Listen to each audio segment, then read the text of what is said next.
Hello, আসসালামু আলাইকুম। শখের খামার ফরিদপুর ইউটিউব চ্যানেল থেকে ছোট্ট একটা শর্ট ভিডিও নিয়ে চলে আসলাম। তো আজকে কিন্তু আমার ব্রয়লার মুরগি আসলে নেওয়া শুরু করে দিয়েছে অলরেডি।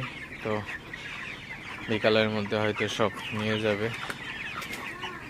তো আসলে দামটা কিন্তু একেবারেই কমে গেছে, তো অবস্থা খারাপ আসলে।